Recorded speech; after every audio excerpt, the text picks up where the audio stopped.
Good morning बच्चे, कैसे हैं आप लोग। आज आपको इस कक्षा में आपको प्रेमिका के बारे में बताएंगे। आइए देखते हैं। प्रेमिका प्रेमिका जो उसका इंग्लिश होता है लेमा। क्या होता है? प्रेमिका का इंग्लिश होता है लेमा। इसका डिफिनेशन समझिए। प्रेमिका एक कथन। क्या है? प्रेमिका एक कथन। क्या है? प्रेमिका एक कथन है जिसका उपयोग अन्य कथन को सिद्ध करने में किया जाता है। क्या बोले? मतलब कि इसका कहने का मतलब क्या है? प्रेमिका जो है पहले से सिद्ध होता है। क्या होता है? प्रेमिका जो है पहले से सिद्ध होता है। उसका उपयोग हम क्या करते हैं? दूसरे कथन को सिद्ध करने में उपयोग करते हैं। क्या करते हैं? ये लेमा जो है ये पहले से क्या सिद्ध रहता है। लेमा क्या है? पहले से सिद्ध रहता है। उसका उपयोग क्या करते? प्रेमिका का उपयोग करते हैं दूसरे कथन को सिद्ध करने में हम उपयोग करते हैं। जैसे कि 9th क्लास में पढ़े होंगे यूक्लिड की ज्यामिति की परिचय। चैप्टर है यूक्लिड की ज्यामिति का परिचय। उसमें यूक्लिड अवधारणा दिया है एक बिंदु से दूसरे बिंदु तक जो जाती है, एक बिंदु से दूसरे बिंदु तक जो रेखा जाती है वो क्या जाती है? स्ट्रेट लाइन जाती। क्या जाती है? स्ट्रेट लाइन, मतलब कि सीधी रेखा जाती। क्या जाती है? सीधी रेखा जाती है। तो ये कहने का मतलब ये क्या? ये प्रूव है। ये क्या है? सिद्ध है। अब देखिएगा ये सिद्ध कैसे है। यहाँ पे देखिए यूक्लिड विभाजन। क्या है? यूक्लिड विभाजन उदाहरण है। यूक्लिड विभाजन प्रेमिका, ये इसका उदाहरण है। ये कैसे सिद्ध है इस पे समझिए। यूक्लिड एक मानव का नाम है। क्या है?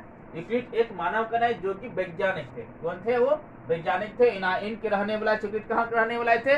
इनाइन के रहने वाले थे। विभाजन का अर्थ होता है भाग। क्या होता है? विभाजन का अर्थ होता है भाग। क्या होता है? डिवाइड। प्रेमिका का अर्थ होता है, इसका भी जस्ट बताए, इसका लेमा होता है जिस जो क्या है पहले से सिद्ध है। क्या है? पहले सिद्ध है। उसका उपयोग क्या करते हैं? दूसरे कथन को सिद्ध करने में हम उपयोग करते हैं।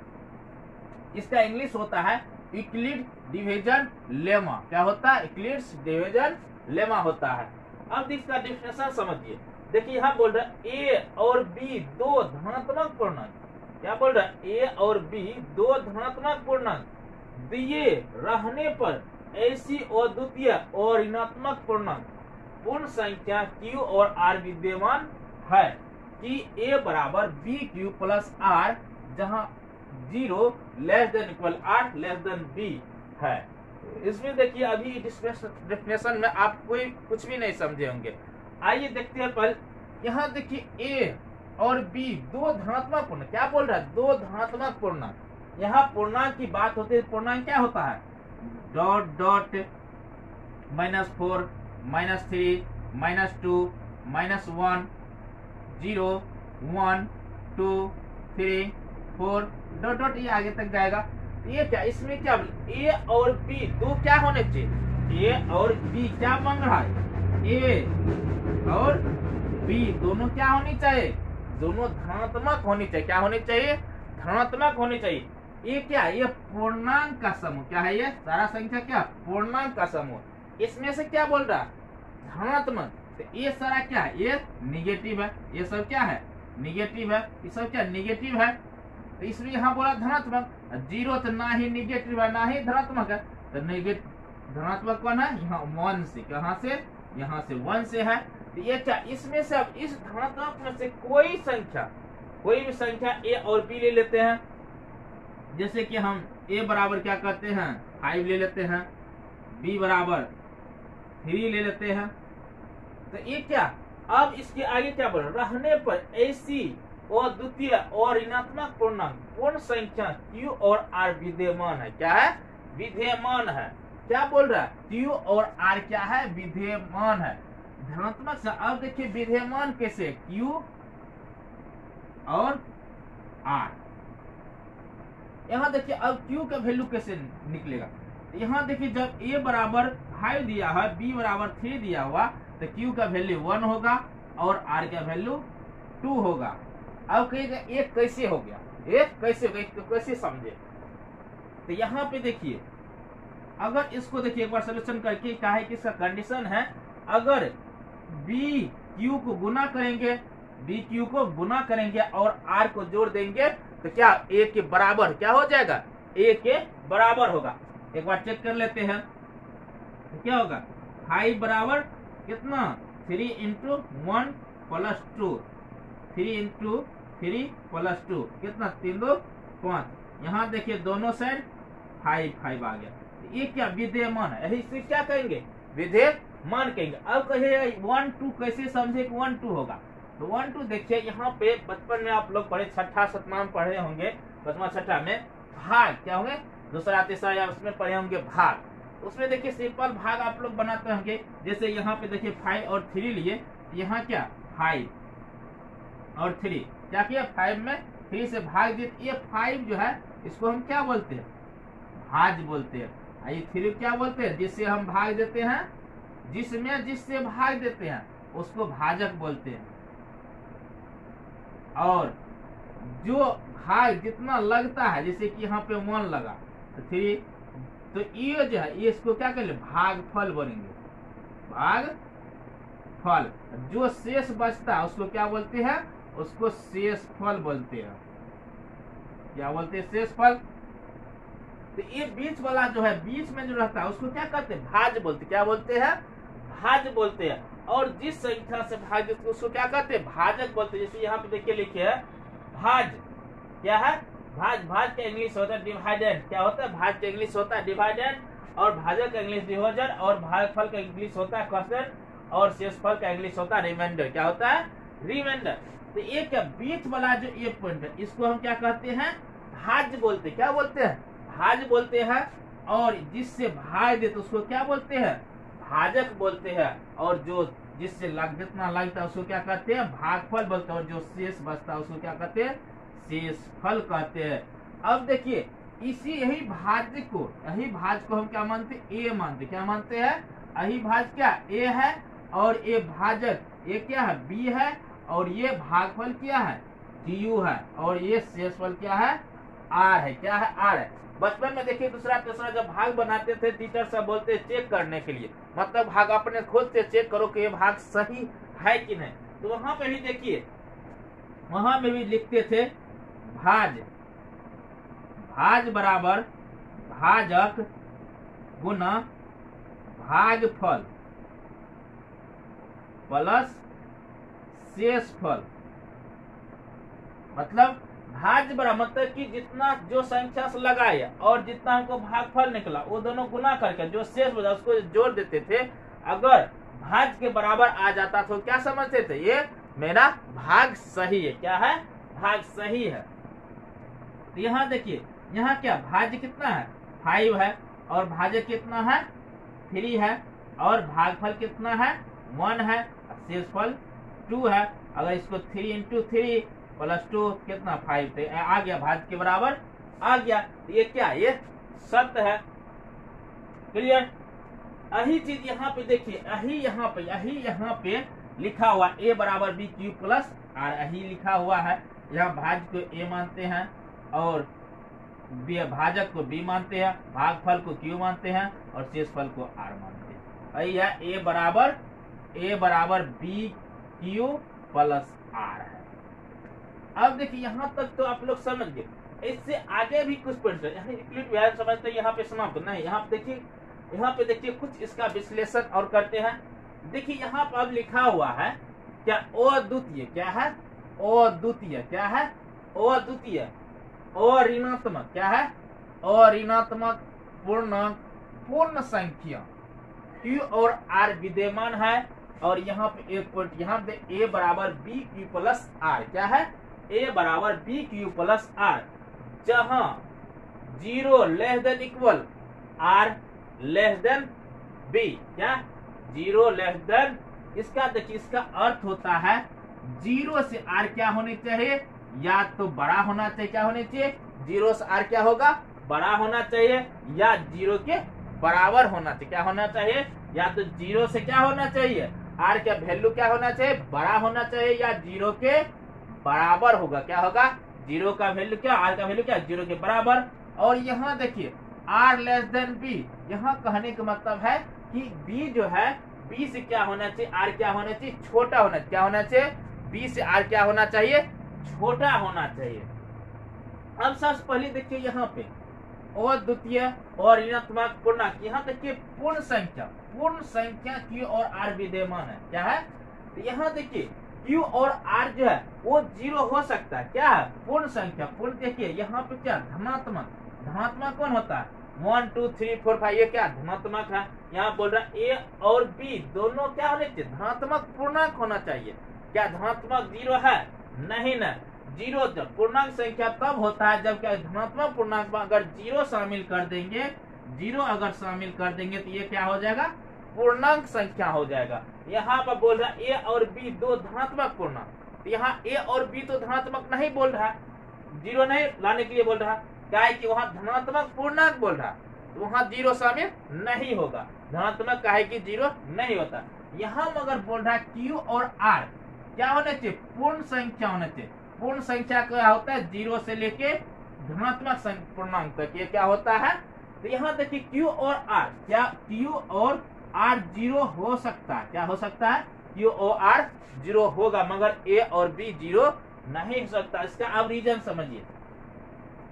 अब देखिए अगर हम Q बराबर 0 देखिए लाके देखते हैं, अगर 4 में हम 2 से भाग देते हैं, R का 0 आएगा, 2 दूनी 4, क्या R 0 आ गया ना? R 0 आ गया। अब कहिएगा Q 0 कैसे आएगा? तो हम 2 में 4 से भाग देते हैं, क्या लगेगा? नहीं लगेगा, तो 0 उतारेंगे, फिर पॉइंट हो जाए तो क्या होगा? अब लगेगा 5 का 20, तो ये क्या अब लग गया, तो क्या 0 आ गया ना? Q क्या आ गया? Q भी 0 आ गया। मगर वही अगर क्या कहते हैं, अगर A बराबर हम 0 लेते हैं, अगर A बराबर 0 लेते हैं, अगर उसमें हम B से भाग देते हैं कोई भी संख्या से, तो देखिए 0 में क्या B से भाग देंगे, मतलब B में कितना? 0 में 2 से भाग देंगे, कितना होगा? इसका संख्या 1 से भी लग सकता है, 2 से भी लग सकता है, कोई भी संख्या से लगता है, ये क्या होगा? नहीं होगा। क्या होगा? नहीं होगा।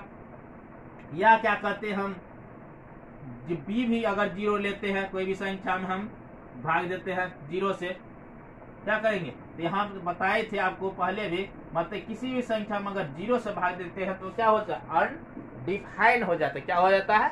अनडिफाइंड हो, अपरिभाषित हो जाता है। यहाँ A और B बराबर 0 नहीं होना चाहिए। यहाँ ऑलरेडी यहाँ पे बोल रहा है 0, R का वैल्यू क्या होनी चाहिए?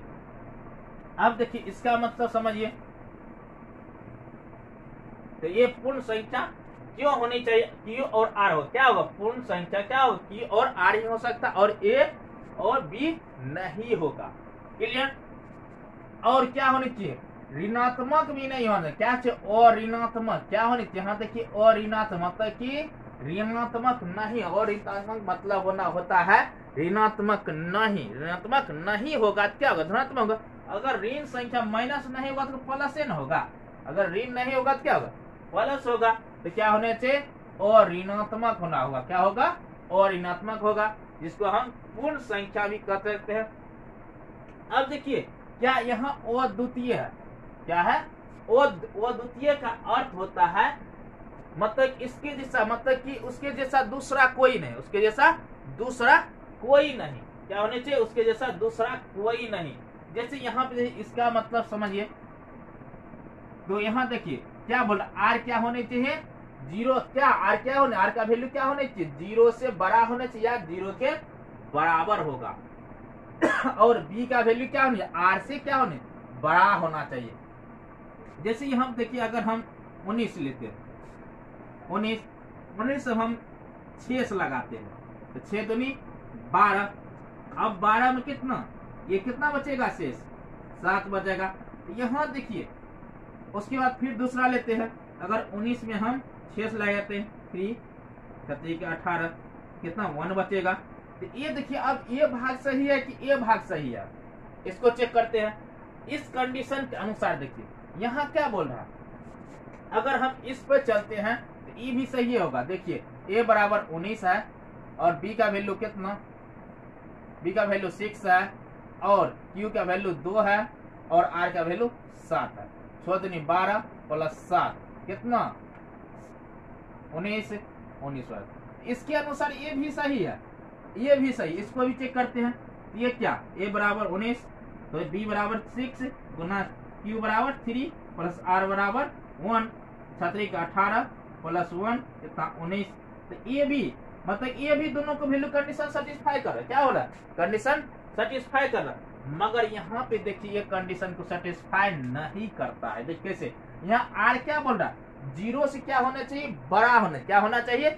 या तो बड़ा होना चाहिए, आर का वैल्यू क्या होनी चाहिए? 0 से बड़ा होना चाहिए, या तो 0 के बराबर होना चाहिए। किसका? आर का वैल्यू। यहाँ देखिए, और उसके बाद भी क्या बोल रहा? और बी से क्या होना चाहिए? आर का वैल्यू बी से छोटा भी होना चाहिए, आर के बराबर या उससे बड़ा होना चाहिए 0 का वैल्यू। और यहाँ क्या? बी से छोटा होना चाहिए आर का वैल्यू। किसका? बी से छोटा होना चाहिए आर का वैल्यू। यहाँ देखिए ये बी है, क्या बी से छोटा है आर? बी से छोटा है आर? नहीं है। यहाँ तो बी से बड़ा है आर। क्या है? बी से। क्या ये कंडीशन को सेटिस्फाई कर रहा है? नहीं कर रहा। तो ये भाग क्या होगा? गलत हो जाएगा। क्या हो जाएगा? ये गलत हो जाएगा। यहाँ पे देखिए आर का वैल्यू 1 है तो ये, और यहाँ पे बी का वैल्यू 6 है, तो ये कंडीशन को क्या कर रहा? सेटिस्फाई कर रहा। अगर मान के लिए कहीं भी जाइए, किसी भी देश का मतलब कोई बच्चा अगर भाग बनाएगा तो वो क्या, अगर 19 में अगर हम भाग देते हैं तो क्या वो 6 दूनी 12 7 बचेगा कि सब जितने भी जो भी भाग देगा तो वो 3 मरतबा ही लगाएगा। कहा कि कम से कम मतलब कि शेष बचना। क्या करना है? भाग का मतलब क्या? उससे कम से कम शेष बचना, ये नहीं कि हद से बाद ज्यादा शेष बच जाए। कोई भी कहीं का भी बच्चा रहेगा, चाहे वो चाइना का क्यों ना रहेगा, चाहे वो पाकिस्तान क्यों रहेगा, वो ये नहीं का कोई भी, चाहे इंडिया का स्टूडेंट बोलेगा नहीं, एक तो इंडिया का स्टूडेंट बोलेगा ये सही, या पाकिस्तान बोलेगा ये सही, ऐसा नहीं। जो रूल है वही फॉलो करेगा। क्या है? कहीं का भी स्टूडेंट जाएगा तो वो 19 में कितना से 6 से ही लगाएगा और यही रूल को फॉलो करेगा। कितना? कहे कि यहाँ कंडीशन ही हमको बतला रहा है आर का वैल्यू क्या होना चाहिए? 0 से बड़ा होना चाहिए या 0 के बराबर होनी चाहिए, और बी से छोटा होना चाहिए। बी से क्या होना चाहिए? आर के वैल्यू छोटा होना चाहिए।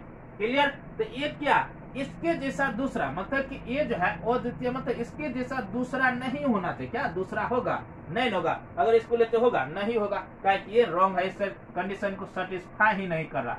तो अद्वितीय अही है। क्या है? अद्वितीय अही है। क्या है? अद्वितीय अही है।